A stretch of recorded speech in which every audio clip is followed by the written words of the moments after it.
비파 나무 그늘 아래 조용호 단편 소설. 우리의 아이가 태어날 때 내지르던 그 우렁찬 울음소리는 아내와 나에게는 황홀한 기쁨의 노래로 들렸다.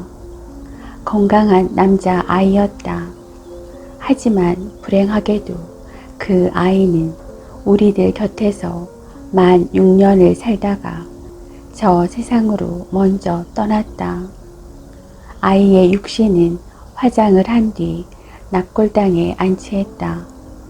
사람들은 그 낙골당을 죽은 자들의 아파트라고 불렀다. 서울시 본청에서 근무하다가 시설관리공단 산하의 그 낙골당 업무 쪽으로 굳이 근무처를 옮긴 것은 아이가 외롭지 않도록 조금이나마 가까이에서 어린 영혼을 위로하고 싶었기 때문이다. 정확하게 말하자면 나의 의지보다는 아내의 뜻이 더 강하게 작용했다고 볼 수 있다. 아내의 모성은 동물적인 구석이 있었다. 아이가 죽은 후 곡기를 끊고 자리에 눕는 바람에 해골처럼 앙상해질 때에서야 병원에 실어가 겨우 소생시킬 수 있었다. 나라고 해서 그 상황을 잘 견딜 수 있었던 건 아니다.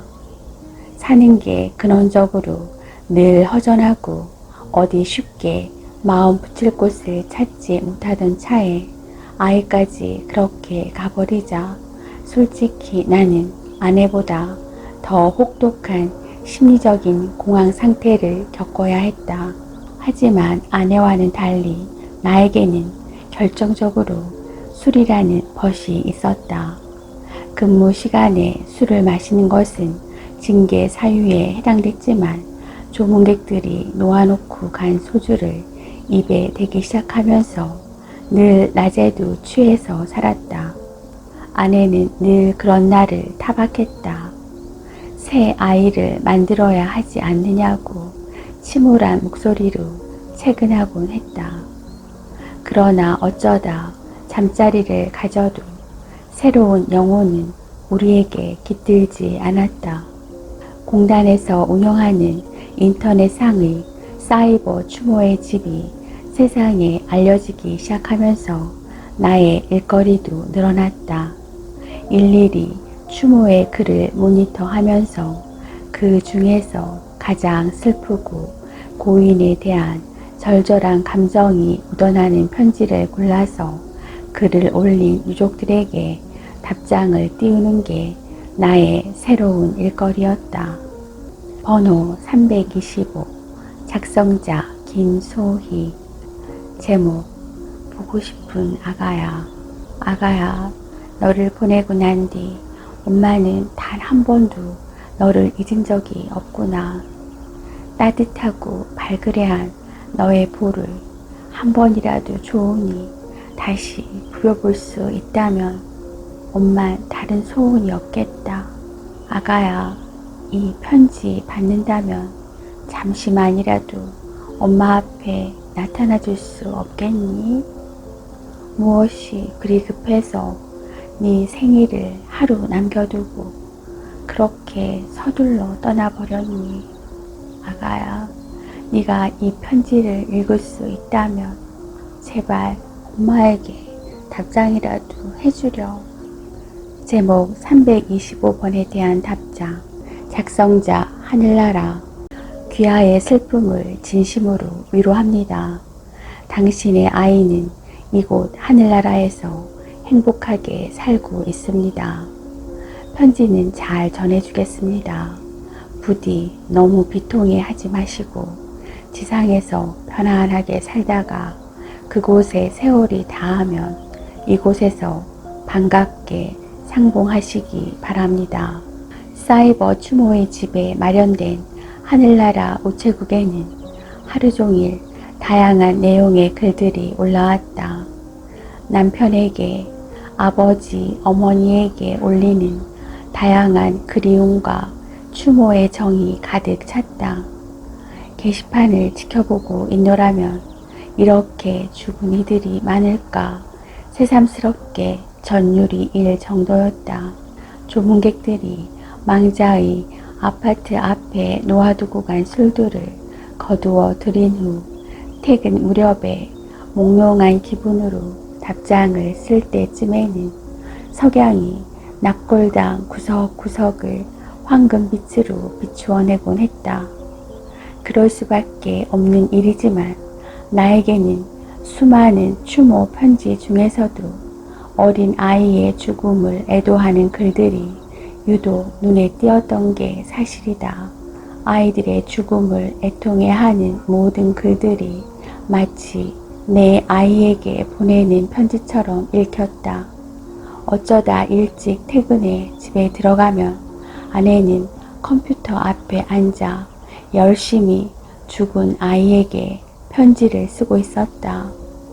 어깨 너머로 아내가 쓴 편지 번호들을 메모해 두었다가 나는 성실하게 하늘나라 이름으로 답장을 썼다. 아내는 한동안 시들어 메말랐던 화초가 비를 맞고 다시 생동하듯 활기가 돌았다. 물론 아내 또한 사이트 담당자가 형식적인 관리 차원에서 보내는 답신이라는 걸 알고는 있었다. 그렇지만 답장을 보낸 사람이 구체적으로 자신의 남편이라는 사실만은 모르고 있는 터였다. 아내가 그토록 생동하는 모습을 본 건 아이가 죽은 후 처음이었다.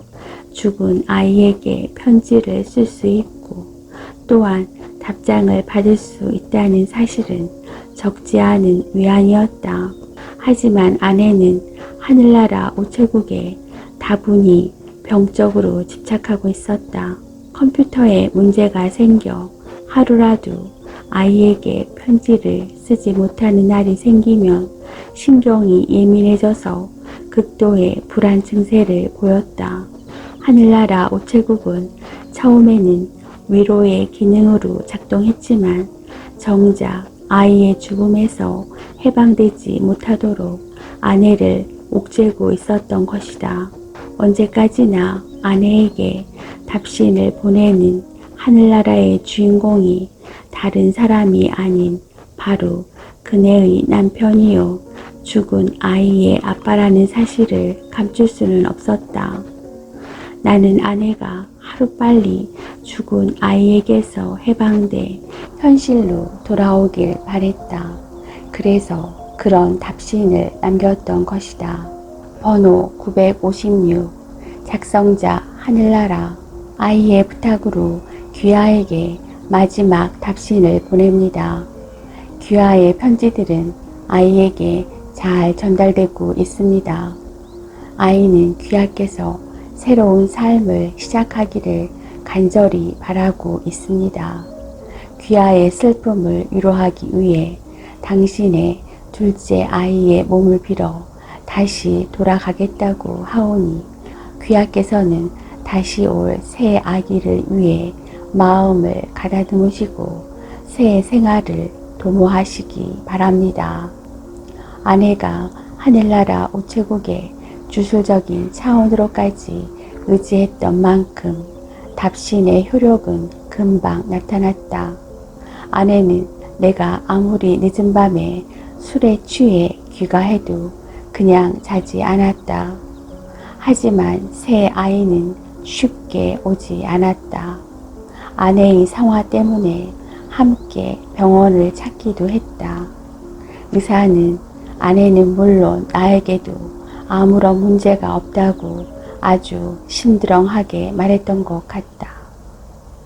그렇게 불임의 세월, 그 몇 달이 흐르자 아내는 다시 절망하기 시작했고 그 즈음부터 바깥 나들이가 잦아졌던 것 같다. 그리고 훌쩍 온다 간다 말도 없이 사라져 버린 것이다.